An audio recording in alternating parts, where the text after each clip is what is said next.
damos la bienvenida. Es un gusto recibir al subsecretario del Ministerio de Trabajo y Seguridad Social, al doctor Hugo Barreto. Bienvenido, Hugo. Un gusto tenerte en Palabras Cruzadas. Gracias nuevamente. Ya había estado anteriormente, un gusto. Sí, recordamos que estuviste.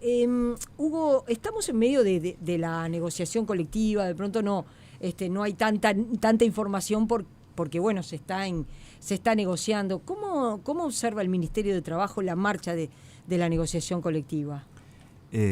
Bueno, tiene la marcha de ratos lenta y de ratos se acelera un poco. Ahora vamos hacia un proceso de mayor aceleración. Inicialmente el Poder Ejecutivo había fijado un plazo de 90 días para terminar con esta decimoprimera ronda de consejos de salarios. Estrictamente la ronda no dio inicio en la fecha precisa, que era 1 de julio, recién en los primeros días de agosto empezamos, porque antes, recuerdan ustedes, se gestó toda una especie de negociación y de intercambio en el Consejo Superior Tripartito. Creo que de eso hablamos cuando vine, acerca de las pautas o lineamientos, los desacuerdos de las partes sobre los lineamientos. Y luego de transitar esa etapa, recién pudo darse inicio a la negociación colectiva propiamente dicho en los grupos de consejos de salarios.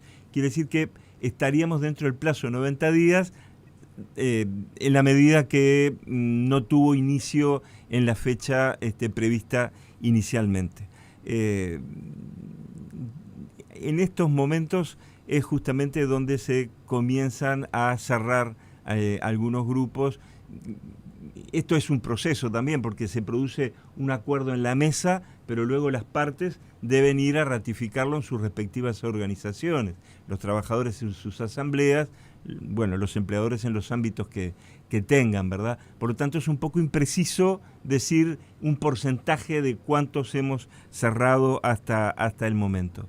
Pero diríamos que esta ronda no es muy distinta a otras rondas anteriores desde el punto de vista del proceso de negociación en sí mismo. Uh-huh. Pese a que inicialmente aparecían allí algunas novedades desde el punto de vista de los lineamientos económicos para la negociación colectiva.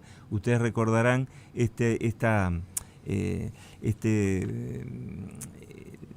cálculo en torno a la inflación subyacente y no siempre de acuerdo a la inflación real o proyectada. En fin, hubo allí algunas novedades. Hubo novedades también en lo que hace a los lineamientos no salariales que el Poder Ejecutivo propuso a las partes. En fin, todo eso lleva un reacomodamiento, una fijación de estrategias de parte de cada una de las partes de cómo enfrentar la negociación, y eso lleva a que no sean inmediatos los acuerdos o las votaciones, cuando se avisora de parte de los representantes del Poder Ejecutivo de que no va a haber acuerdo efectivamente porque las posiciones están muy distantes, y luego de hacer esfuerzos en torno a presentar alternativas, bueno, se llega a la conclusión de que hay que ir a la votación, a decidir por mayoría. Hugo, ¿cómo se sienten ustedes? Porque desde el Partido Colorado se señala que cada vez que hay un conflicto importante, se apela al presidente de la República, al ministro de Economía, al propio secretario de la Presidencia, Alejandro Sánchez, para destrabar la situación, y señalan que el Ministerio de Trabajo no está cumpliendo con su rol, no tiene protagonismo, no es tenido en cuenta por las partes. ¿Cómo se sienten ustedes cuando reciben ese discurso? Bueno, yo podría explicarlo en torno a las cosas que hacemos desde el Ministerio de Trabajo sin entrar a prejuzgar, diríamos, lo que está de por medio de esto, que seguramente también es un juego político, ¿verdad? Pero en lo que hace efectivamente a las competencias del Ministerio de Trabajo, el Ministerio de Trabajo no puede imponer una solución en un conflicto. Por más crudo que sea y difícil la salida del conflicto e importante en el sector donde se desarrolle, el Ministerio de Trabajo no tiene competencias para imponer una solución. El Ministerio de Trabajo no es árbitro, ¿verdad? Es componedor, trata de aproximar a las partes, trata de ayudar a que se gesten los consensos. Sobre la participación de otros ministerios es absolutamente natural, porque hay conflictos, podría poner el conflicto en el sector lácteo, por ejemplo, en que es altamente necesario, yo diría imprescindible, que el Ministerio de Industria, el Ministerio de Ganadería, Agricultura y Pesca, INALE, o sea, otros organismos tienen también su cuota parte de aportes que hacer para la salida de un conflicto, porque muchas veces un conflicto se origina en una reestructura, en una pérdida de puestos de empleo en razón de dificultades de acompañar tecnológicamente las empresas, las necesidades que demanda el mercado o la competencia internacional, y por lo tanto allí entran a jugar otros organismos del Estado para, como les decía, coadyuvar a la salida y a la recuperación de la empresa desde ese punto de vista. Y respecto de la participación de la presidencia, del presidente de la República, yo estimo que es absolutamente positiva. El presidente escucha de primera mano, yo diría, a los empresarios y a los trabajadores. En última instancia, fíjense ustedes, lo que termina proponiéndose como salida del conflicto a la organización sindical en el ámbito de la presidencia es más o menos la misma fórmula que se había elaborado en el Ministerio de Trabajo. Por lo tanto, allí el rol, en esa oportunidad por lo menos de la presidencia de la República, tuvo que ver con, yo diría, esa sana, uruguaya y democrática costumbre de escucharnos a todos en el país de la cercanía, como se decía, ¿no? No le adjudico ello a un déficit, diríamos, desde el punto de vista del desempeño del ministro de Trabajo ni del ministerio. Ahora, Hugo, este gobierno en este presupuesto que se está discutiendo plantea un crecimiento económico importante, ¿no? De un 2,4% anual aproximadamente. Habla de atraer más inversiones, ¿no? De también generar un desarrollo productivo aquí en el Uruguay. Habla de mejorar salarios, esto lo dijo el gobierno en campaña y también cuando asumió, de mejorar la calidad del empleo, de hecho, también. Y sobre estos puntos, ¿cómo se ve desde el ministerio, por ejemplo, lo de mejorar la calidad de empleo y mejorar los salarios? Bueno, los lineamientos del Poder Ejecutivo para la negociación colectiva, que son solamente lineamientos, o sea, las partes pueden apartarse de esos lineamientos y votar otras condiciones salariales.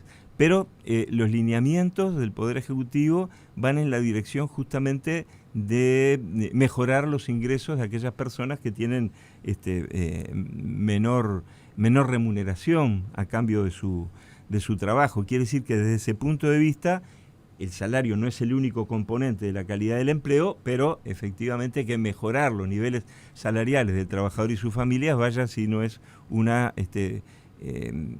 cuestión relevante. Claro, allí desde ese lado las empresas han sostenido que eso no contempla la heterogeneidad de las empresas, que muchas empresas que pagan bajos salarios es porque tienen en sí mismo ellas dificultades para desarrollar su actividad, en fin. Hay allí, siempre que se trabaja en torno a temas del empleo, del salario y del trabajo en general, hay que contemplar los datos y contemplar las realidades de las dos partes. Sí, sobre todo, de hecho ya, por ejemplo, aquí en el programa lo hemos visto, hay empresarios que dicen que ese aumento en los salarios sumergidos podría generar desempleo también, ¿no? Porque hay empresas que no podrían costear eso. O informalidad, dicen algunos también. Que podría aumentar. Nosotros no hemos visto que como efecto de estos lineamientos, que ya tienen bastante tiempo en curso, diríamos, se hayan producido novedades de ese tipo en el llamado mercado de trabajo. No lo hemos visto. Los problemas y los conflictos surgidos tienen más bien dos tipos de origen. Uno en la propia negociación colectiva, en ese tironeo, diríamos, entre las partes para alcanzar los mejores resultados y las mejores expectativas de los actores, por un lado, y por el otro lado, la otra razón, a grandes trazos, de la conflictividad tiene que ver con empresas o sectores puntuales, que son los que salen en la portada de los diarios, ¿verdad? El puerto, Conaprole, etcétera. Entonces, hay dos grandes vectores, diríamos, hoy por hoy de la conflictividad.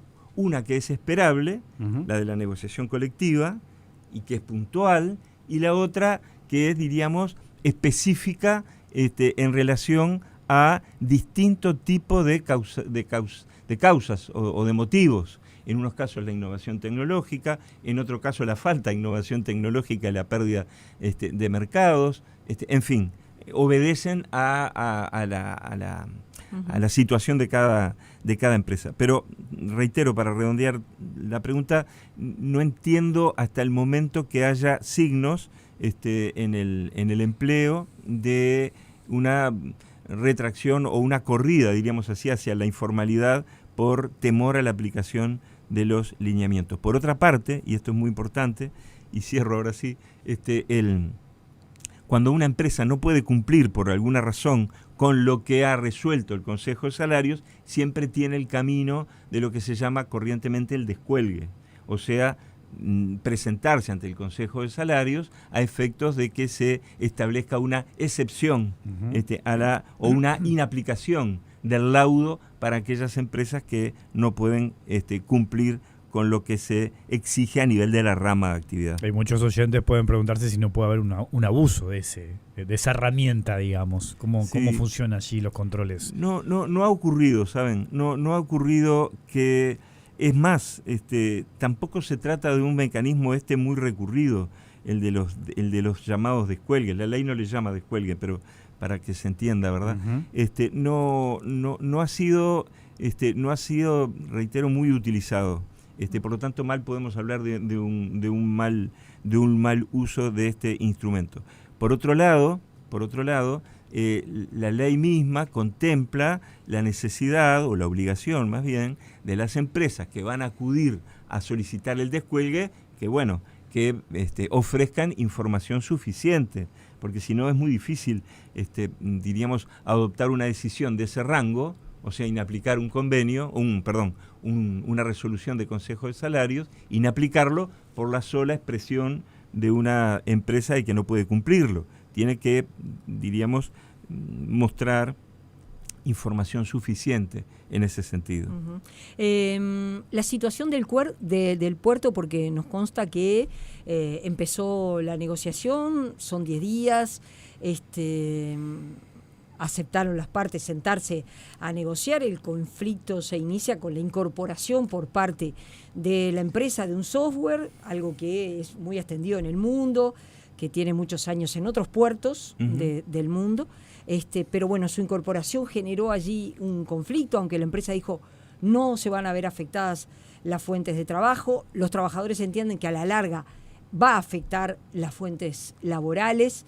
A la vez ellos tienen en este momento todavía vigente un convenio colectivo que se está por vencer y comenzará otro.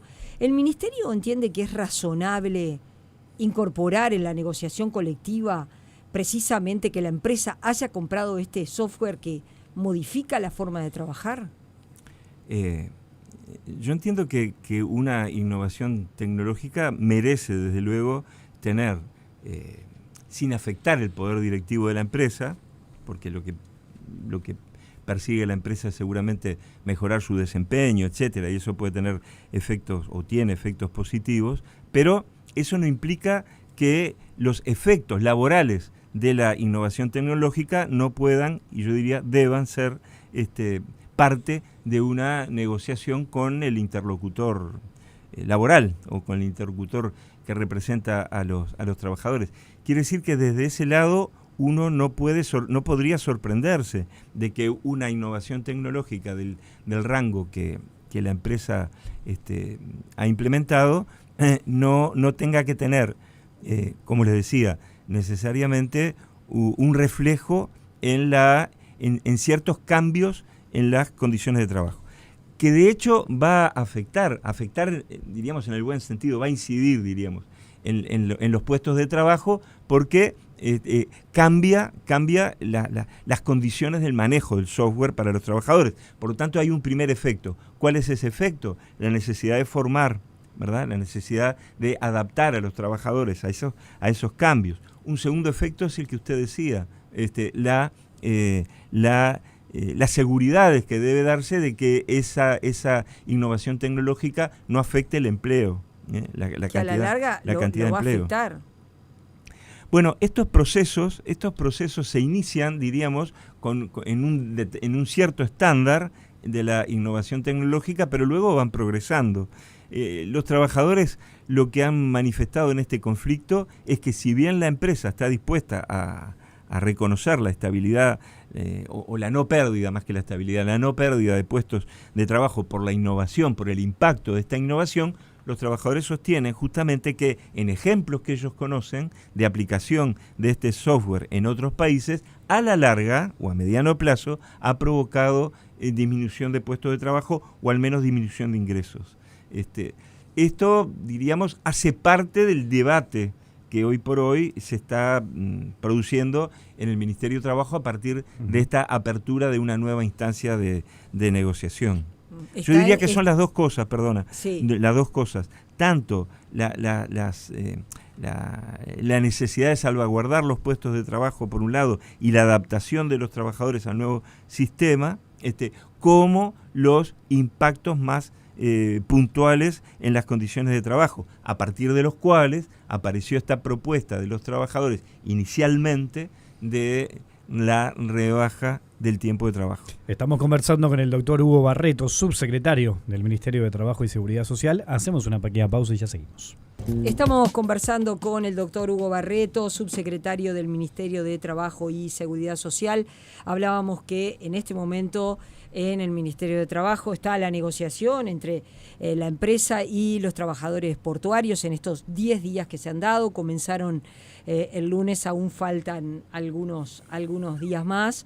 No es un chiste decir ojalá que lleguen a buen puerto. Sí. Pero bueno, es parte de la negociación. Tienen un convenio colectivo que se está al vencer. Veremos en los próximos días qué es lo que puede pasar. A la vez hay como situaciones conflictivas en distintos sectores. Uh-huh. Desde los trabajadores públicos, municipales, departamentales en Salto, más de 200 trabajadores que la Intendencia encabezada por Carlos Alví, su coalición republicana, resolvió dejar afuera, hasta la situación también que se genera con los lácteos, y no solo con Aprole, sino la industria láctea y también los frigoríficos. Uh-huh. Hay como varias situaciones conflictivas. Sí, hay varios focos, tú bien dices eso. A veces se retroalimentan, ¿no? Porque la dificultad que configura un conflicto en un cierto sector impacta en la negociación de consejos salarios. Si bien el conflicto puede llegar a tener, puede no tener que ver con la negociación en consejos salarios, impacta. Pongo el ejemplo de Conaprole, ¿verdad? El conflicto se origina a partir del anuncio del cierre de la planta de Rivera por la empresa. Ahora, no solamente es el conflicto en sí mismo, por esa razón, sino que además nos dificultó, y digo nos dificultó porque me refiero propiamente a la política del Ministerio de Trabajo, nos dificultó la apertura que recién ahora pudimos hacer del grupo de consejos salarios para negociar el nuevo laudo. Y otro tanto ha ocurrido con el sector de la pesca. O sea que a veces esos conflictos puntuales afectan también la negociación más general por temas que no tienen que ver con el conflicto. Yo quería nada más que, si me permiten, para cerrar el tema anterior, porque ustedes han dicho que existe un convenio vigente en el caso de la empresa portuaria y el sindicato. Efectivamente hay un convenio y por más que el convenio está por vencer, vence ahora a fin de mes, y uno podría decir, bueno, si vence el convenio esto complica más la negociación. Bueno, a veces no. A veces el vencimiento del convenio puede ser una buena oportunidad para incorporar algunos temas que no puedan resolverse, que los trabajadores o los empleadores reclamen en este conflicto, pero que no puedan resolverse en ese plazo tan corto que ustedes dicen, y que podrían bien, diríamos, pasar a ser parte de la negociación del futuro convenio colectivo. O sea que no es tan negativo que el convenio colectivo venza en pocos días. Porque uno puede pensar, bueno, vence el convenio y queda todo desregulado, queda todo para empezar de cero. Bueno, quizás esa sea una buena oportunidad para, reitero, algunos temas que son especialmente complejos de este conflicto, puedan pasar a negociarse de manera más morosa, más tranquila, en el plano del nuevo convenio. Sí. ¿Cómo se está mirando desde el Ministerio el diálogo social que inició el gobierno, ¿no? Hace algunos meses? Aquí en el programa hemos hablado mucho sobre el tema de jubilaciones, seguridad social. ¿Qué expectativa tienen ustedes? ¿Cómo lo están siguiendo este tema? Bueno, nosotros lo estamos siguiendo desde el punto de vista de la Dirección Nacional de Seguridad Social, que es el órgano, diríamos, rector en esa materia. Inicialmente, la convocatoria al diálogo social tuvo las dificultades que todos conocemos por el retiro, diríamos, de la mayor parte de los partidos de la oposición. No obstante eso, hay una decisión y hay una necesidad de revisar la seguridad social, sobre todo desde el punto en que lo hace el proyecto del gobierno o la idea que plantea el gobierno, que es discutir más que nada la protección social. Porque la protección social, como un mecanismo un tanto distinto de la seguridad social tradicional, la protección social lo que hace es, diríamos, poner foco sobre aquellas personas y aquellos colectivos especialmente vulnerados o vulnerables, ¿verdad? La primera infancia, la pobreza de la primera infancia, ¿verdad? La discapacidad, o sea, hay una serie de aspectos, la exclusión social, los cuidados, o sea, hay una serie de aspectos que vienen, diríamos, incorporándose a la reflexión y al tratamiento de las políticas públicas en materia de seguridad social en Uruguay y en muchos otros países que configuran la gran oportunidad, reitero, que tiene este diálogo social de abordarlos, con independencia de la crítica que le ha merecido al Frente Amplio y a las organizaciones sociales, por ejemplo a las organizaciones de trabajadores, la ley de seguridad social, que también es objeto de tratamiento o que va a ser objeto de tratamiento en este proceso de diálogo social. Pero el punto que quería dejar en claro es que desde nuestro ángulo, el hecho que exista un cierto retaseo en la participación del diálogo social no puede detener al gobierno para avanzar en tramos que resultan sustantivos para el bienestar de las personas, como es la protección social. Y en el caso de la situación, yo te decía, de los frigoríficos, que estuvieron también con el presidente y tienen preocupación por el seguro de desempleo, por la situación de inestabilidad que se ha agravado. ¿Cómo se ve desde el Ministerio? Uno de los sesgos que tiene ese problema y que nosotros hemos visto es que seguramente, quizás no este año porque ya tenemos casi todo el programa completo, diríamos, de actividades y de proyectos a desarrollar, pero creo que uno de los aspectos que habrá que revisar son las normas sobre amparo al subsidio por desempleo. ¿Por qué esto? Porque lo que estamos observando en muchos sectores de actividad es que los tiempos de zafra han disminuido, también en razón de las mejoras tecnológicas, ¿verdad? Y por lo tanto, el tiempo, la necesidad de la generación de antigüedad, los efectos del cálculo del subsidio por desempleo, muchas veces los trabajadores no alcanzan al periodo necesario para generar la cobertura. Y no alcanzan el periodo necesario en muchos casos porque ha variado, diríamos, la estructura de la producción. Ese es uno de los puntos que, en relación a la pregunta de ustedes, me prefería enfocar, y es la necesidad de revisar esas normas. Luego hay que revisar también ciertas políticas llevadas adelante con algunos sectores, por ejemplo el sector frigorífico, que ustedes ponen de ejemplo, porque allí se puede dar, en virtud de la concentración existente, alguna circunstancia que merezca para nosotros una mayor atención y una revisión también. Doctor Hugo Barreto, subsecretario del Ministerio de Trabajo y Seguridad Social, gracias por tu participación esta tarde en Palabras Cruzadas. Gracias a ustedes.